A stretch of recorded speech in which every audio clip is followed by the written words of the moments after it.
सपनों में मिलता है ओ मुंडा मेरा। Hello and welcome my lovely dear soul family. कैसे हैं आप सब? आशा करती हूँ आप सभी अपने घरों में खुश होंगे और अपनी फैमिली के साथ सुरक्षित होंगे। आज की रीडिंग होगी थोड़ी सी खास, क्योंकि हम देखेंगे कि आखिर जो आपके पार्टनर आपके सपनों में आते हैं वो चाहते क्या हैं, क्या बोलना चाहते हैं, कम्युनिकेट करना चाहते हैं, क्या हैं उनके मैसेजेस जो आपकी तरफ वो पहुँचाना चाहते हैं। आइए जब तक हम कार्ड शफल करें, अपने पार्टनर का नाम लीजिए और कहिए, पूछिए कि क्या बोलना चाहते हैं मेरे पार्टनर सपने में, क्यों आते हैं वो आपके सपने में, क्या बोलना चाहते हैं वो आपसे सपनों में आके। Thank you so much. क्यों आते हैं आपके पार्टनर आपके सपनों में? ओके, हमारे पास है 10 ऑफ सोर्ड्स, हमारे पास है क्वीन ऑफ वॉन्ड्स, देन हमारे पास है 6 ऑफ पेंटिकल्स, उसके बाद हमारे पास है night of pentacles, the chariot का कार्ड आ गया है, द एम्परर, ठीक है। हमारे पास है 2 ऑफ सोर्ड्स और हमारे पास है 5 ऑफ सोर्ड्स। देखिए, आपके पार्टनर की अगर मैं करंट एनर्जी बताऊं तो आपके पार्टनर अभी बहुत ज़्यादा स्टक फील कर रहे हैं। मतलब बेसिकली आपके पार्टनर को चॉइसेस बनाने की ज़रूरत है। अगर मैं सिंपल भाषा में समझाऊं तो आपके पार्टनर इस वक्त बहुत ज़्यादा असहाय महसूस कर रहे हैं, क्योंकि उनके पास 2 चॉइस है, ठीक है।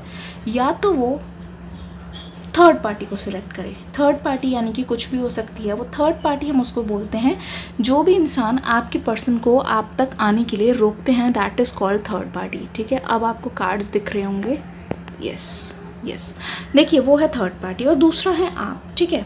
आपके पर्सन को कहीं ना कहीं सच्चाई बहुत अच्छे तरीके से पता है, लेकिन आपके पर्सन जानबूझ के आंखें मूंद रहे हैं, जानबूझ के ऐसी सिचुएशन में वो फंसे हुए हैं और आपसे बिल्कुल कम्युनिकेशन कट होने के कारण आपके पर्सन बहुत ज़्यादा बॉदर्ड हैं और बहुत ज़्यादा परेशान मुझे इस वक्त दिखाई दे रहे हैं। सच को सहने की आपके पर्सन में बिल्कुल भी जो ताकत है वो ख़त्म हो गई है। आपसे सामने बात करने की हिम्मत कर नहीं पाते, तो इसीलिए वो आपको इतना ज़्यादा मिस करते हैं, इतना ज़्यादा आपसे कनेक्ट करने की कोशिश करते हैं। इसीलिए कहीं ना कहीं उनकी सारी चीज़ें या फिर उनके मैसेजेस आपको सपनों तक में कनेक्ट होना शुरू हो गए हैं। आपके पर्सन आपसे कहना क्या चाहते हैं? देखिए, आपके पर्सन ये बोलना चाहते हैं, डार्लिंग, बेबी, या आपको जो भी बुलाते हों, वो आपका नाम लेते हुए पुकारते हैं और आपसे सपनों के थ्रू कनेक्ट करते हुए ये कहना चाहते हैं कि प्लीज़ ऐसा मत समझना कि तुमसे अलग होने के बाद मुझे बहुत ज़्यादा खुशी हुई, या फिर तुमसे अलग होने का जो मैंने डिसीजन लिया वो मेरी लाइफ का सबसे अच्छा डिसीजन था, बेस्ट डिसीजन था।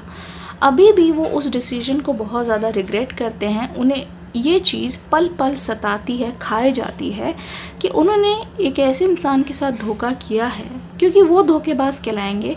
क्योंकि उन्हें एक कहते नहीं, एक सॉन्ग है, वफाना रास आई तुझे वो हर जाई, है ना। तो इतना ज़्यादा प्यार देने के बावजूद, इतनी वफाई के बाद, इतना ज़्यादा दुलार, इतनी केयर, इतनी लॉयलिटी के बावजूद भी मैंने तुम्हारे साथ वो चीज़ की जो कोई प्यार करने वाला तो दूर, कोई दुश्मन भी किसी के साथ ना करे। क्या प्यार करने की ये सज़ा दी मैंने? मुझे तुम्हें हमेशा संभाल के रखना चाहिए था, मुझे तुम्हें हमेशा एक गिफ्ट की तरह, एक प्रीशियस डायमंड की तरह रखना चाहिए था। जबकि मैंने क्या किया? हमेशा तुम्हारा तिरस्कार किया, तुम्हारी बातों को इग्नोर किया, दूसरों की बातों में आके तुम्हारा अपमान किया और लास्ट में तुम्हारा साथ छोड़कर बीच रास्ते से ही चले गए वो। ये चीज़ आपके पर्सन बोलना चाहते हैं कि तुम्हारे बिना ये मत समझना कि मैं बहुत ज़्यादा खुश हूँ। मैं आज भी वैसा ही हूँ, मैं वैसी ही हूँ जैसे मैं पहले हुआ करता था या करती थी। जब जब हमारी लड़ाई हो जाती थी, वो तड़प, वो तुमसे फिर से बात करने की चाह जो मेरे अंदर होती थी, जब तुमने मुझे अपने साथ होते हुए जो चीज़ें मेरे साथ होते हुए देखा था, वैसी ही चीज़ें आज भी मेरे अंदर है। वो आग आज तक जलती है जो मुझे मजबूर कर देती है कि मैं तुम्हारे पास आऊँ, तुमसे मिलूँ, तुमसे बातें करूँ, तुम्हें दोबारा से छू पाऊँ, तुम्हें फिर से महसूस कर पाऊँ अपनी बाहों में, फिर से मैं प्यार जता पाऊँ और बता पाऊँ, डार्लिंग, कि मैं एक सिचुएशन में अभी स्टक हूँ, जहाँ पे मुझे किसी एक चीज़ को चुनना है। और यहाँ मेरी फैमिली भी बहुत अच्छे तरीके से इन्वॉल्व है।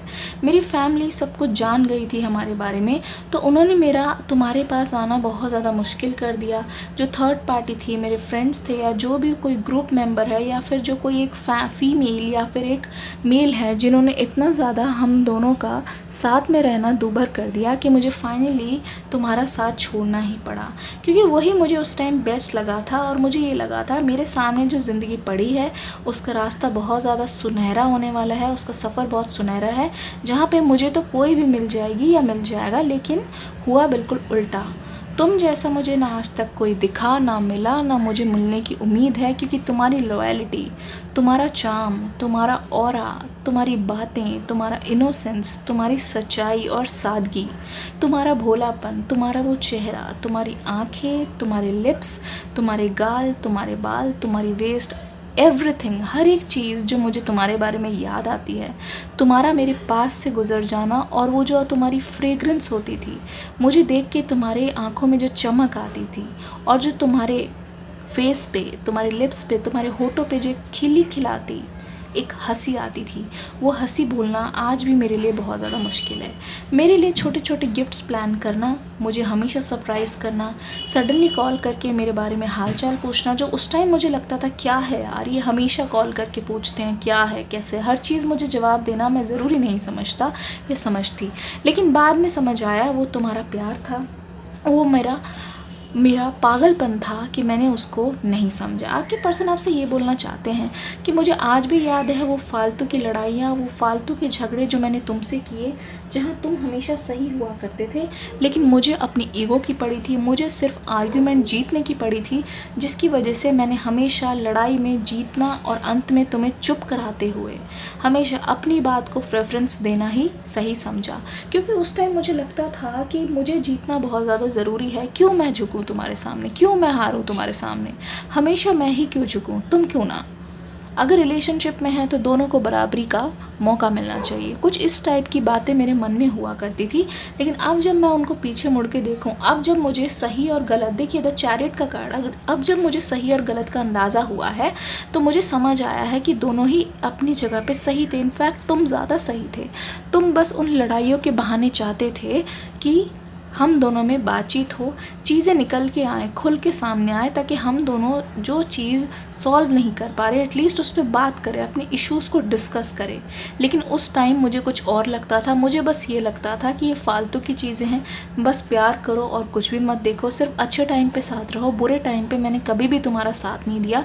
इनफैक्ट तुम ये सारी चीज़ें सिर्फ इसीलिए करते थे ताकि हमारा रिलेशनशिप बच जाए, ताकि सिर्फ और सिर्फ जो चीज़ दाव पे लगी है, मतलब हम दोनों का रिश्ता, वो बचना चाहिए। बट उस टाइम मुझे ये चीज़ समझ नहीं आई। तुमने हमेशा मेरा साथ दिया। फाइनेंशियली जब मुझे प्रॉब्लम हुई तो तुमने हमेशा मेरी मदद की, अपने कंफर्ट जोन से बाहर निकल के हमेशा मेरा ध्यान रखा कि मैं ठीक हूँ कि नहीं। लेकिन तुम्हारी छोटी छोटी चीज़ें, तुम्हारी छोटी छोटी प्रॉब्लम्स पे मैंने साथ देना तो दूर की बात, ध्यान भी नहीं दिया, इतना गौर नहीं किया, नज़रअंदाज किया कि तुम तो अकेले कर ही लोगी या तो तुम अकेले कर लोगे, हैंडल कर लोगे। लेकिन मुझे आज समझ आता है उस टाइम तुम्हें कुछ भी नहीं, बस मेरे साथ की ज़रूरत थी। तुम बस इतना चाहते थे कि मैं तुम्हारे साथ रहूं, करना तो दूर की बात है, लेकिन मुझे वो चीज़ भी समझ नहीं आई। यहाँ पे है नाइट ऑफ पेंटिकल, जो ये साफ जताता है, डार्लिंग मैं तुम्हारे पास आना चाहता हूँ, आने की सोचता हूँ, लेकिन मेरे पास आइडियाज़, मेरे पास थॉट्स बहुत लिमिटेड है। क्योंकि तुम्हें पता है ना मैं कितना इंट्रोवर्ट हूँ, या फिर मैं कितना डरता हूँ या डरती हूँ तुम्हारे पास आने से। डरती हूँ कि डरता हूँ, लगता है कि तुम मुझे मना ना कर दो, कहीं तुम मुझे भूल के आगे किसी और के साथ ना बढ़ गए हो, कहीं तुम्हारे दिल में से मेरे लिए प्यार ख़त्म ना हो गया हो, या फिर कहीं तुम्हारे दिल में मेरा प्यार फीका ना पड़ गया हो। ये सारी चीज़ें जिसका डर तुम्हें भी लगा होगा जब तुमने ये चीज़ फेस की होगी, जब मैं तुम्हें छोड़ के चला गया बीच राह पे, अचानक से, बिना किसी एक्सप्लेनेशन के, बिना किसी वजह के, बिना किसी चीज़ को तुम्हारे सामने रखे या फिर कोई तुम्हें एक वैलिड रीज़न दिए, मैंने अपना दरवाज़ा बंद कर लिया और तुम खड़े रहे और मेरा इंतज़ार करते रहे। आज जब मुझे तुम्हारा इंतज़ार रहता है, जब मुझे घबराहट होती है कि मैं तुम्हारे पास कैसे जाऊँ, तब मुझे एग्जैक्टली फील होता है कि तुम्हें कैसा लगा होगा। ओवरऑल मैं तुम्हें बहुत ज़्यादा मिस करता हूँ या करती हूँ। बहुत ज़्यादा तुम्हारी याद आती है और रोज़ आती है। ऐसा कोई दिन नहीं जाता 24 घंटे में जहाँ पे 24,000 बार मैंने तुम्हारे बारे में ना सोचा हो, या ये ना सोचा हो कि आज अगर हम दोनों साथ होते तो कितना अच्छा होता। एटलीस्ट एक दूसरे के साथ लड़ रहे होते लेकिन साथ कभी छूटा नहीं होता। आइए आपके पर्सन की तरफ से कुछ लव मैसेजेस देख लेते हैं, और क्या कहना चाहते हैं आपको ड्रीम्स के थ्रू, और क्या कहना चाहते हैं जो वो कह नहीं पाते। बताइए प्लीज़, छुपाइए मत। मेरे व्यूअर्स के पर्सन क्या बोलना चाहते हैं। ओके, बहुत सारे कार्ड्स आ गए हैं। You can listen to me talk for ever. आज मिस करते हैं किस तरीके से लोग उनकी बातें नहीं सुनते, लेकिन तुम एक ऐसे इंसान थे जो हमेशा मेरी बातें सुनने के लिए प्रेजेंट रहते थे, नो मैटर कितनी इंटरेस्टिंग हो कितनी बोरिंग हो। आई love the way you love me. जिस तरीके से तुम मुझसे प्यार किया करते थे उस तरीके से मुझे प्यार हो गया था, और ऐसा प्यार मुझे किसी में भी आज तक नहीं दिखा। Even when you are angry gloomy you are still adorable. देखिए, मुझ पे गुस्सा करते थे, रोते थे, मुझे डांटते थे, बट फिर भी तुम मेरे लिए बहुत ज़्यादा प्रीशियस और अडोरेबल थे। U turn me on so quickly. तुम्हारा एक स्पर्श मुझे दीवाना बना देता था, और आज भी उस स्पर्श को मिस करके मेरी रातें कटती नहीं है। I love the way you run your hand through my hair.